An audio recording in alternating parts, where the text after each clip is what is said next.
ભગવાનનું નામ જ અમારા જીવનનું પરમ લક્ષ્ય, પરમ આશ્રય બની રહે તેવી કૃપા.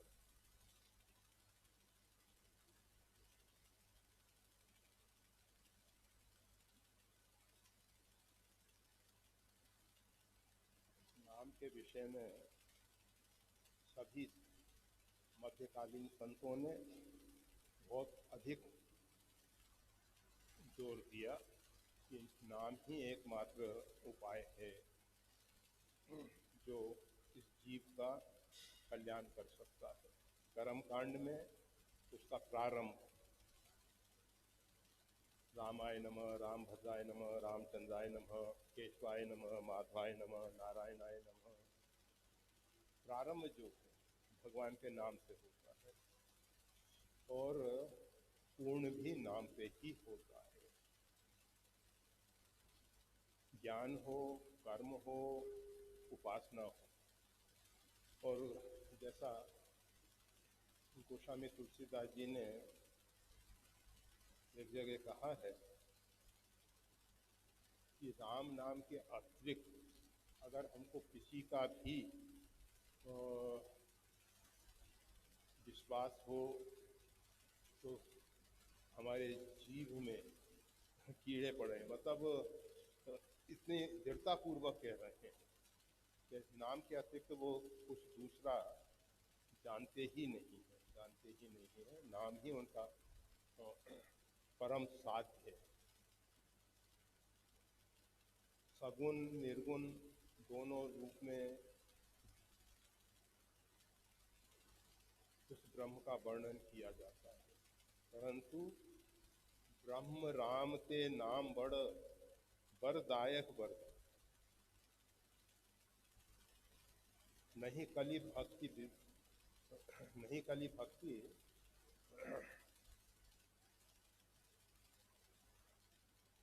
उसमें मतलब कलिकाल में ना तो भक्ति है, ना विवेक है.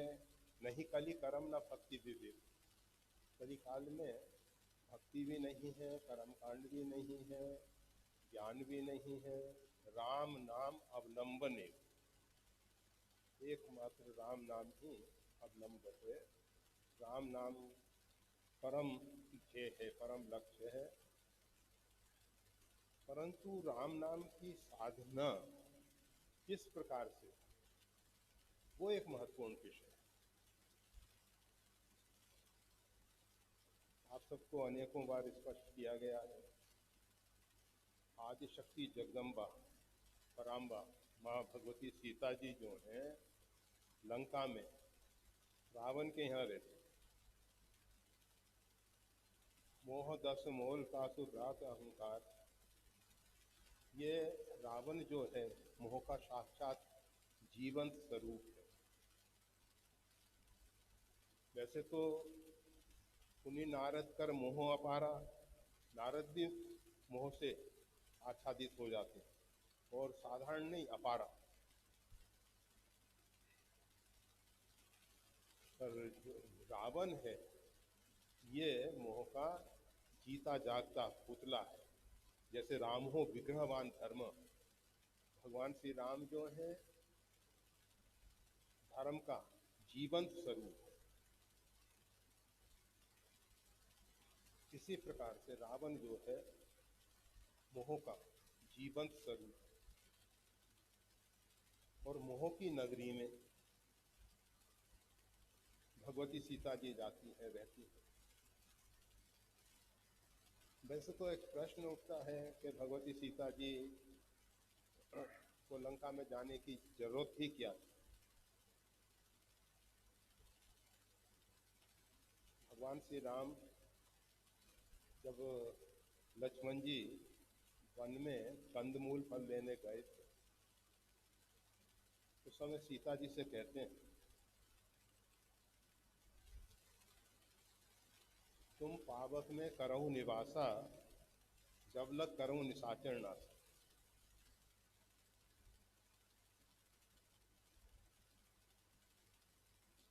अब मैं कछ करूं ललित नर लीला.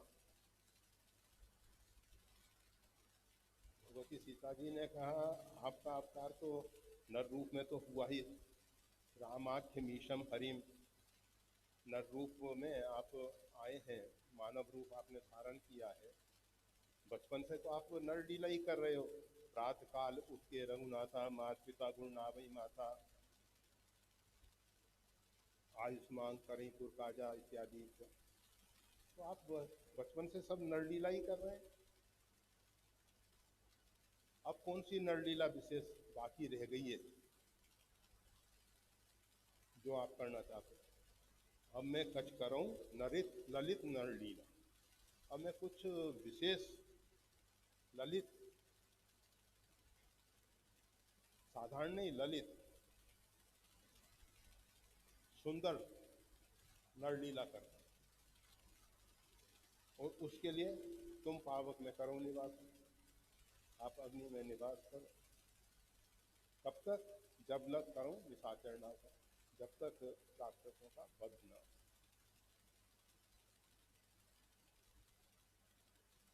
भगवान श्री राम ने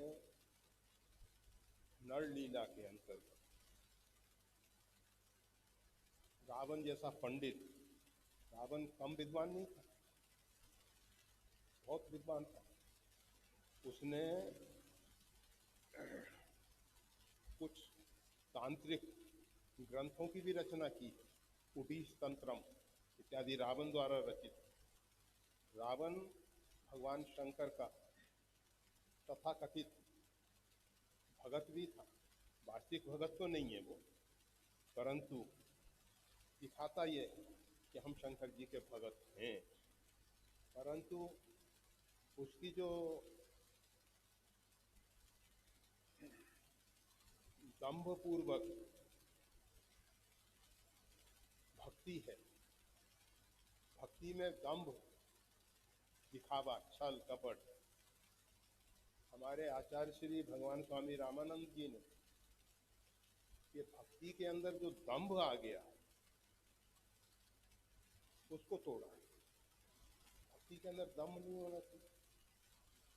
रावण एक तरफ तो शिव तांडव करते हुए, मतलब स्तोत्र बोलते हुए, जटाटवी गला जला प्रवाह पावित स्थले, नृत्य करता है, नाच नाच करके भगवान शंभु को प्रसन्न करता है। और उसके पीछे अपेक्षा क्या है? पूजा वसान समय 10 वक्त्र गीतम, पूजा के अवसान के समय रावण जब इस गीत को गाता है तो उसकी अपेक्षा है रथ गजेंद्र तुरंग युक्ता, हमको वो ऐश्वर्य प्राप्त हो। मुख्य रथ गजेंद्र तुरंग जो उस समय के मापदंड थे, उसके हिसाब से ऐश्वर्य, धन संपदा वैभव चाहता है। धन संपदा चाहना अच्छी बात है, कोई बुरी बात नहीं, परंतु उसका उपयोग क्या हो रहा है वो विचारनी।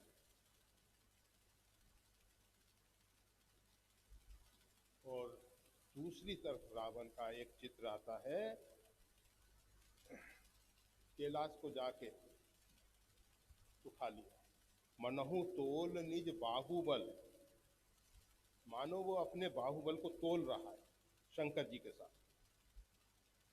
आप कैलाश पे रहते हो और मैं कैलाश को उठा लेता, अर्थात कैलाश हल्का हो गया,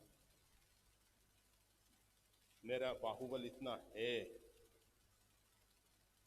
जो अपने इष्ट को हल्का दिखाना चाहता है, अपने से न्यून दिखाना चाहता है, वो कैसा भक्त? उसको अहंकार है। भगवान शंकर पंचभक्त है, मतलब 5 मुख वाले, और मैं 10 मुख वाला, वैसे श्रेष्ठ हूँ। बाहुबल मेरे में इतना है, वो तो भगवान शंकर ने लीला की। जब रावण ने कैलाश को उठाया,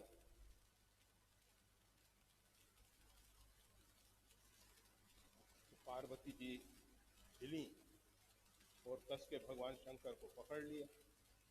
मतलब जैसे भूकंप आए, पृथ्वी डगमगाई, कैलाश हिला। तो स्वाभाविक है कि पार्वती जी ने भगवान शंकर को कस के पकड़,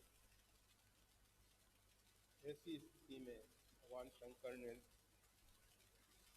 पैर के अंगूठे से थोड़ा सा दबाव डाला और रावण का हाथ एकदम दब गया। फिर रुदन करने लगा। फिर भगवान शंकर तो कर्णावतार हैं, दया आई, फिर थोड़ा अंगूठा ढीला कर दिया।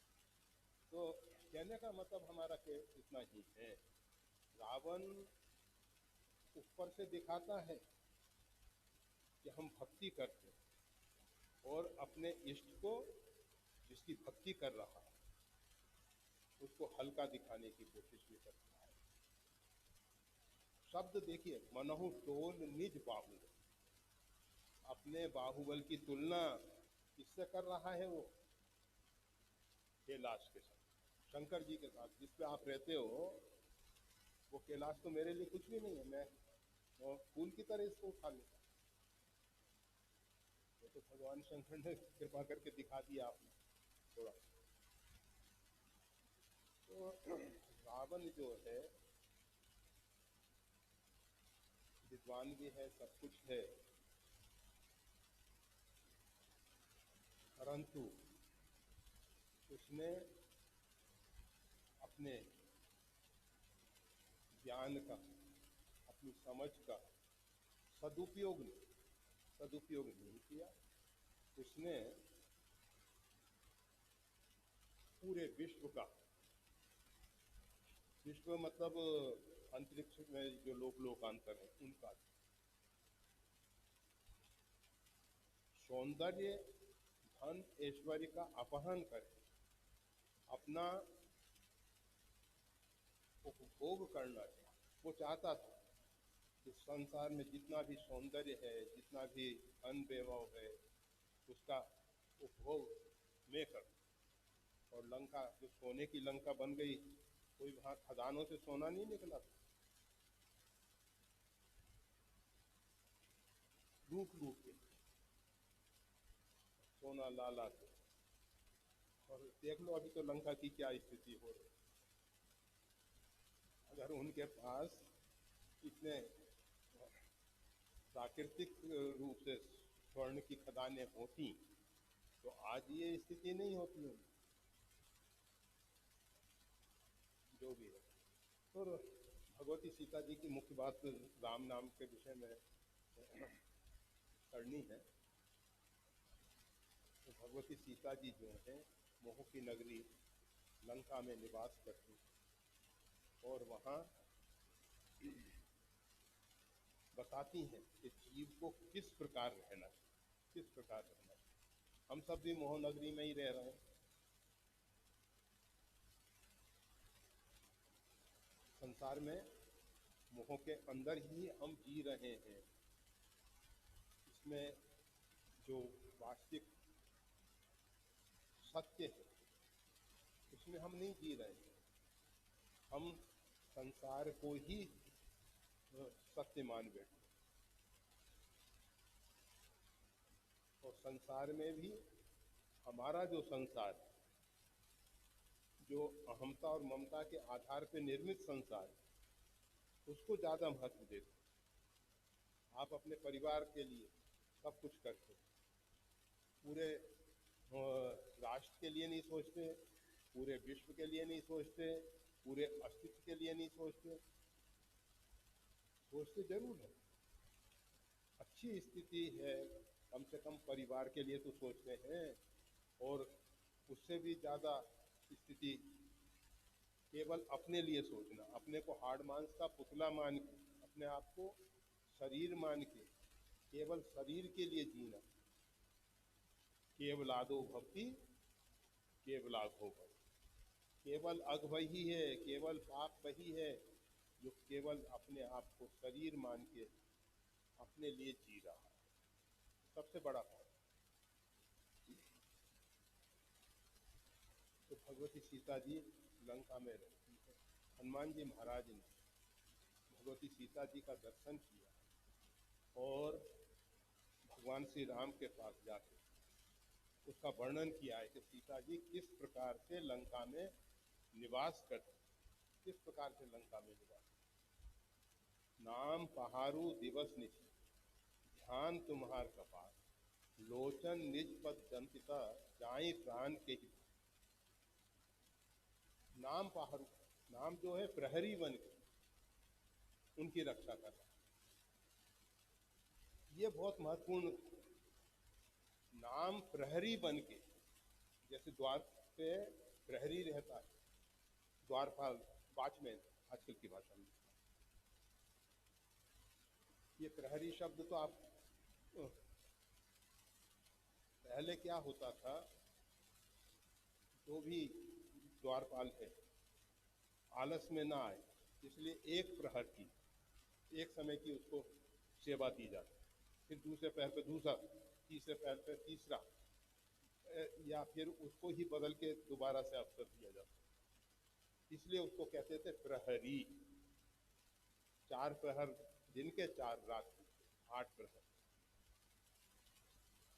तो नाम पहारू दिवस निशि, ये नाम जो है दिन और रात, दिवस निशि, दिन और रात रक्षा कर रहा है। 24 घंटे नाम जपती हो ऐसा तो है नहीं। निज पद नयन दिए मन, राम पद कमल लीन, वो भी चालू है। ध्यान तुम्हार कपाट, वो भी है।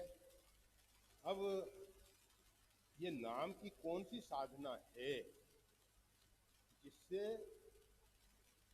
भगवती सीता जी रक्षित है।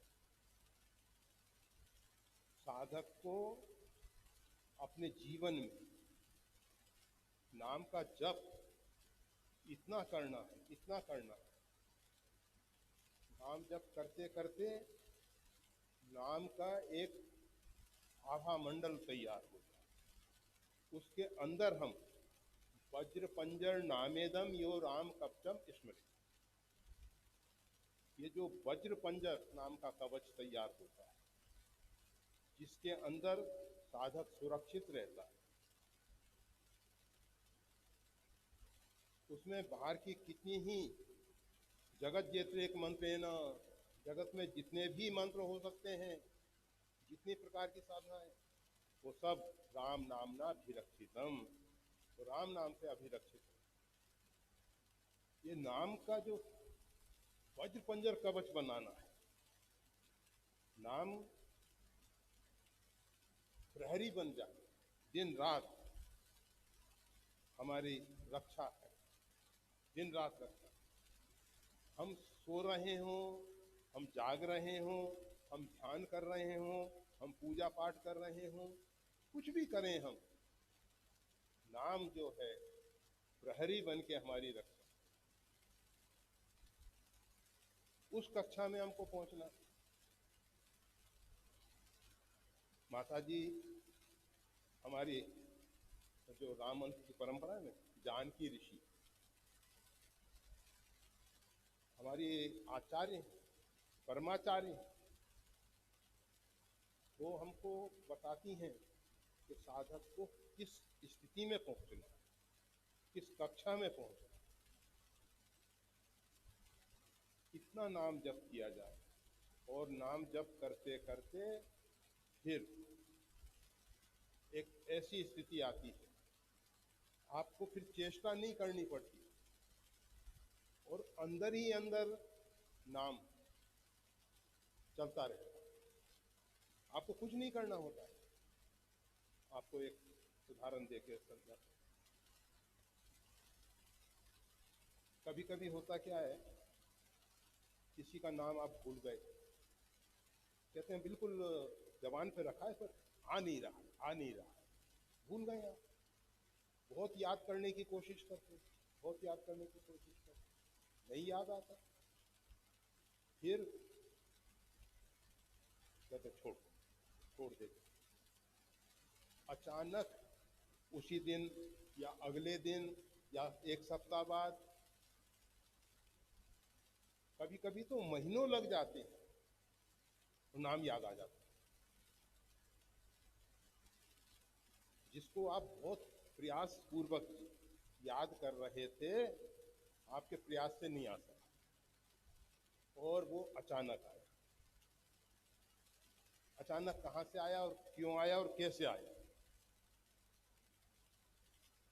होता क्या है, वो अंदर से खोज चालू है। ऊपर से तो आपने बंद कर दिया, जो आपका अंतर मन है वो उसको खोज रहा है। उसमें कितना समय लग जाए कहना कठिन है, परंतु वो खोज चालू रहती है अंदर से। इसी प्रकार से ये जो नाम है हमारे अंतर मन में उतर जाए, और अंतर मन में उतरने के बाद वो जब अहिर्निश चले। धन्यास्ते पिबंती सत्तम श्री राम नामा में, वो धन्य है जो सतत निरंतर नाम अमृत का पान कर।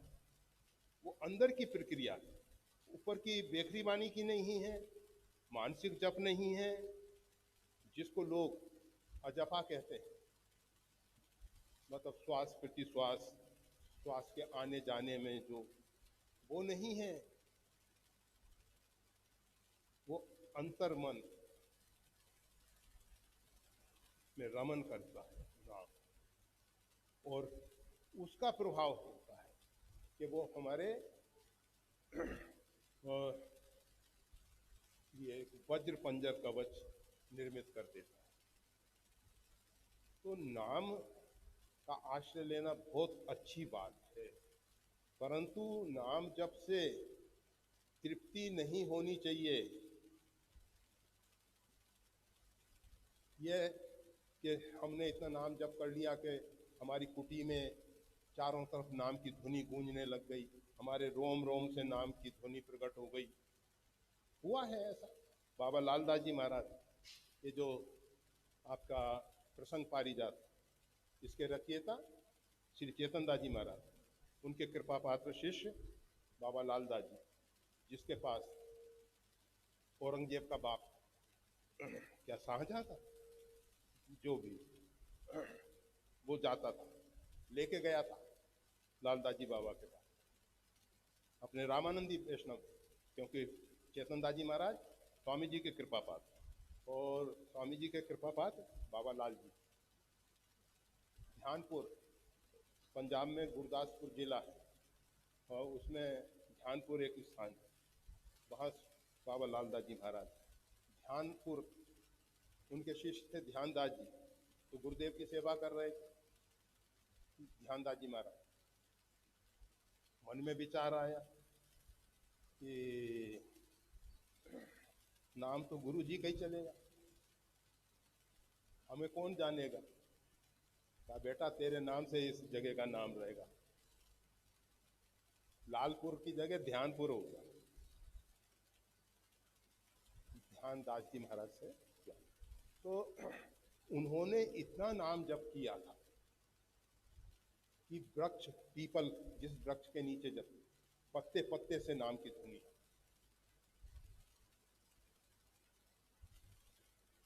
तो नाम जप में कभी तृप्ति नहीं, ऐसा ना लगे कि इनफ, पर्याप्त हो गया, ऐसा नहीं।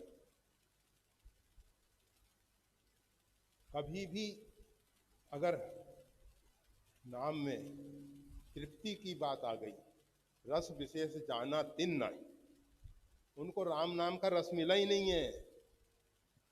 राम रसायन तुमरे पास, जो हनुमान जी महाराज के पास राम रस है, रसायन है उनके पास, वो हमको नहीं मिला है अभी, नहीं तो उससे तृप्ति होती ही नहीं है।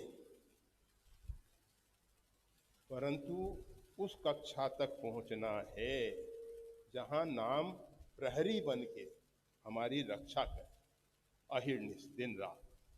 हम कुछ भी कर रहे हों, हम चलते फिरते उठते बैठते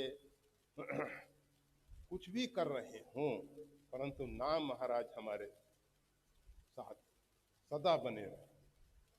और इसीलिए रावण की जितनी आसुरी ताकतें हैं, रावण मायावी भी है, अनेक प्रकार की तपस्या के द्वारा उसने शक्ति सामर्थ्य अर्जित की है, परंतु सीता जी के सामने उसकी एक नहीं चली। एक तिनके के सामने रावण को कहती हैं खद्योत्सम, आप ही सुन खद्योत्सम राम ही भानु समान। भगवान श्री राम तो सूर्य हैं और तुम तो एक खद्योत जुगनू के समान हो। रावण को बड़ा गुस्सा आया। माता जी कहना चाहती थी, आपको मालूम है ये जुगनू, जुगनू क्या है? गोस्वामी तुलसीदास जी कहते हैं, जन दम्भिन कर मिला समाजा, निशी तम खद खद्योत विराजा। वर्षा ऋतु है, उसमें मेघ छाया हुआ है, अमावस्या की रात में। दूसरे महीनों में क्या होता है, कुछ ना कुछ तारों का प्रकाश आ जाता है, परंतु वर्षा ऋतु में जब मेघ आच्छादित हो जाता है, तारों का प्रकाश भी नहीं आ पाता, इतना सघन अंधकार, उसमें खद्योत, उसमें जुगनू शोभायमान हो रहा है।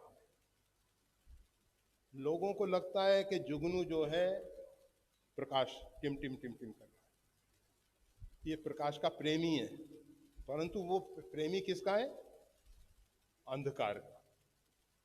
अंधकार में वो चमकता है ना वो, अगर अंधकार नहीं होगा तो दिखाई नहीं देगा वो, प्रकाश में आपको जुगनू नहीं दिखाई देंगे। वर्षा ऋतु में जब सघन अंधकार होता है तब जुगनू दिखाई देते हैं आप। तो ये दंभी लोग जो हैं, ऊपर से दिखाएंगे कि हम बहुत बड़े भगवान के भक्त हैं, और अंदर से तो भगवत विरोधी हैं, भक्ति के विरोधी हैं, वही रावण दंभी है। तो माता जी कह रही हैं रावण को कि तू तो खद्योत्सम है, जुगनू के समान है, भगवान श्री राम हैं साक्षात प्रकाश स्वरूप, सबको आलोकित करते हैं, सबको प्रकाशित करते हैं। अपने लिए नहीं प्रकाश है उनका, उनका प्रकाश सार्वभौम अस्तित्व के लिए, सबके लिए उनका प्रकाश। रावण तो इतना विद्वान है परंतु समझ नहीं सका माता जी की वाणी, उसको क्रोध आ गया। और वैसे भी कबीर साहब कहते हैं, साच कहो तो मार अंधावे, झूठ कहे जगपति आना। अगर कोई सत्य कहता है तो लोग मारने को दौड़ते हैं, वही रावण मारने को दौड़ा। माता जी ने बिल्कुल सत्य कह दिया कि तू तो खद्योत्सम है। तो हम ये बता रहे थे कि नाम जब से तृप्ति नहीं हो, नाम हमारा जीवन का रक्षक बन जाए, पूरे जीवन का रक्षक बन जाए। और नाम जप में कुछ सावधानी है,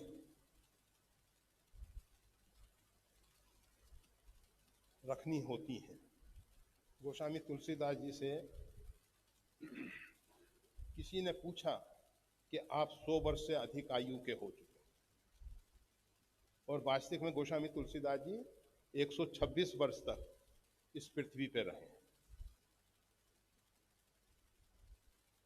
1554 में उनका भूमंडल, संवत 1554 में उनका आविर्भाव हुआ, और संवत 1680 गंग के तीर, 1680 में गंगा के तट पे 80 घाट पे गोस्वामी तुलसीदास जी ने अपने शरीर का श्रावण कृष्णा तृतीया तुलसी तजो शरीर, श्रावण की कृष्ण पक्ष की तृतीया के दिन गोस्वामी तुलसीदास जी ने अपनी लीला का, मतलब 126 वर्ष रहे। तो गोस्वामी तुलसीदास जी से किसी ने पूछा कि आप 100 वर्ष से अधिक उम्र, आपने समाज को 80 वर्ष की अवस्था में गोस्वामी तुलसीदास जी ने रामायण की रचना की, और द्वादश काव्य सब कुछ, विनय पत्रिका है, दोहावली है, गीतावली है, कवितावली है, जानकी मंगल, पार्वती मंगल, रामलला नहछू, बैराग संदीपनी, इस प्रकार से बहुत से ग्रंथ दिए हैं। कृष्ण गीतावली भी है गोस्वामी तुलसीदास जी की, बहुत रचनाएं हैं, बहुत रचनाएं। तो साधक ने कहा कि आपने समाज को ये दिव्य साहित्य दिया, आप हमको कृपा करके केवल इतना बता दीजिए, इतना बता दीजिए कि जीवन में क्या करें जिससे जो हम पता नहीं कब से इस भवाटवी में भटकते चले आ रहे हैं, इस संसार में हम भटकते चले आ रहे हैं, ये भवाटवी का इतिश्री हो, समापन हो,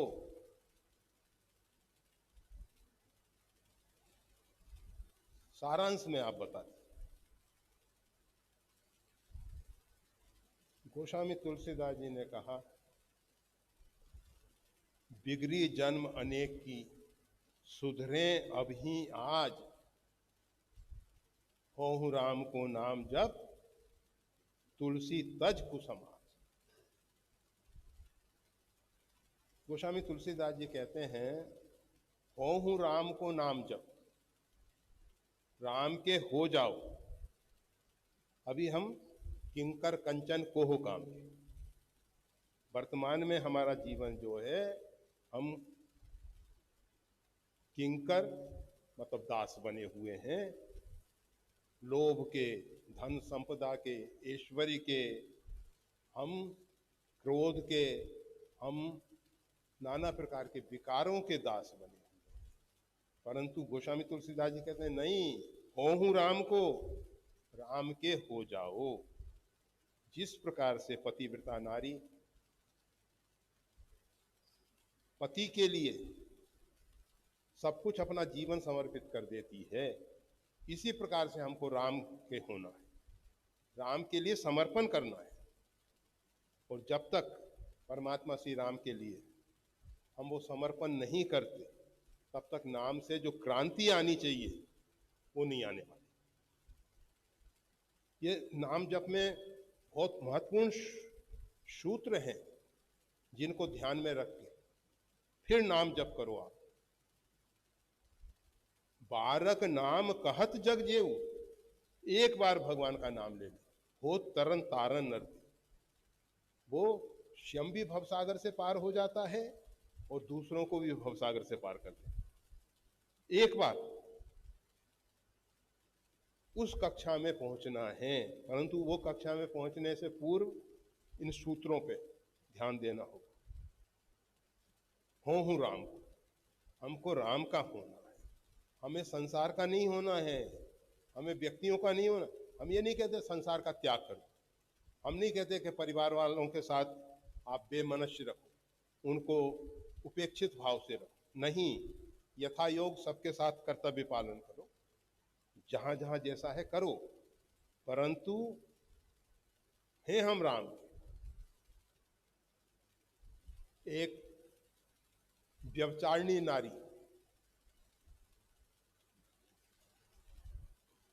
जिसके साथ प्रेम करती है, चिंतन उसका चलता रहता है, घर पे रह के भोजन बनाएगी, सब काम करेगी, परंतु उसका मन कहाँ रहेगा? पर पुरुष के साथ। इसी प्रकार से हमारा मन जो है परमात्मा के साथ हो, हम राम के हो, संसार में दिखाने के लिए सब कार्य करते रहे, सब कार्य करते रहे, परंतु वास्तविक में हृदय से हम परमात्मा को वरण करें, स्वीकार करें। और उपनिषद कहता है, आत्मा जिसको वरण करता है, ये जो आत्मा है वो जिसको वरण करता है वही आत्म लाभ की प्राप्ति करता है।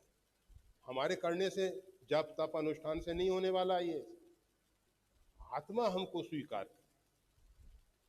तो इस प्रकार से राम हमको स्वीकार करें, परमात्मा हमको स्वीकार करें। ये नहीं हो हूं कहावत सब कहत। हम तो कहते हैं कि हम रामदास हैं, सारा समाज कहता है कि हाँ ये भगवान के भक्त हैं, परंतु नहीं, राम कहें कि तू मेरा है। तो इस प्रकार से हो हूं राम, राम के हो, और फिर कुसमाज का त्याग करें। जो लोग परमात्मा से विरोध रखने वाले हैं, क्या होता है, शक्कर शक्कर कहने से कोई मुख मीठा होगा क्या? राम राम कहने से क्या होता है? राम राम सब कोई कहे ठग ठाकुर और चोर। अरे ये सब कुसंग है, छोड़ दो। तजोरे मन हरि विमुखन को संग। जो भगवान से विमुख हैं उनका संग छोड़ दो। जो आहार, जो साहित्य, जो विचार भगवत नाम से हमको अलग करने वाले, उनका हम त्याग करें, फिर नाम जप करें। और एक और महत्वपूर्ण सूत्र, समय तो बहुत हो जाता है, 2 बजे तक का समय है हमारा, तो उसमें एक और सूत्र की बात करके, राम नाम सोई अंक हैं, सब साधन है शून्य, अंक गए कछ हाथ नहीं, अंक रहे 10 गुण। राम नाम सोई अंक है, राम नाम अंक है, सब साधन है शून्य। और जो अन्य साधन किए जा रहे हैं, कौन से? पद्म कर आसन, चित कर धीर, जोगी मन में धर ले धीर, नित उठ बालक होए से, मतलब पद्मासन लगा के, प्राणायाम करके, अन्य अन्य जो साधन हैं, चित्त वृत्ति का निरोध करते हुए नाम जप करना, तो जो सब साधन है वो शून्य है। नाम के बिना शून्य शून्य हो जाएगी, और नाम के सहित 10 गुना अंक है ना राम नाम। अंक के आगे शून्य लगेगी, 1 के आगे शून्य लगी 10, 2 शून्य लगी 100, 3 शून्य लगी 1000।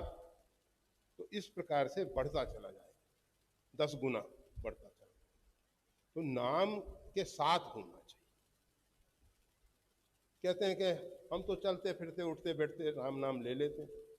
अरे चलते फिरते उठते बैठते ले, बहुत अच्छी बात है, परंतु उसके साथ साथ चित्त वृत्तियों का निरोध करके, आसन लगा के, आसन पे बैठ के एकाग्रचित होके, प्राणायाम इत्यादि करके,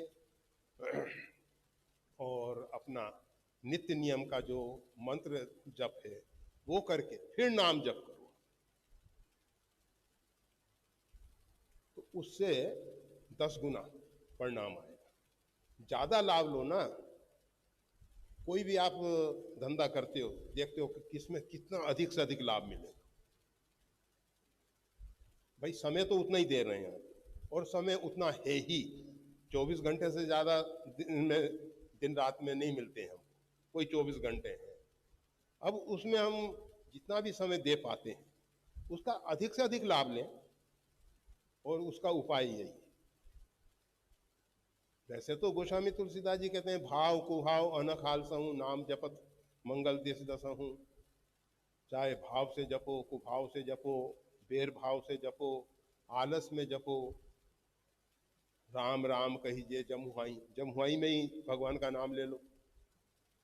परंतु कहना बहुत सरल होता है, जमुहाई के समय नाम आ जाएगा, राम, ओठ बंद होते हैं, जमुआई में मुंह खुलता है। ओष्ठ खुलते हैं जमुआई के समय, तो मुंह खुल जाता है, और उसमें आप राम नाम, उन्हीं तिन्हीं ना पाप पुण्य समाए, उनको पाप और पुण्य नहीं लगता। जो पाप समूह है, जो राम राम कहते हुए जमुहाई ले लेते,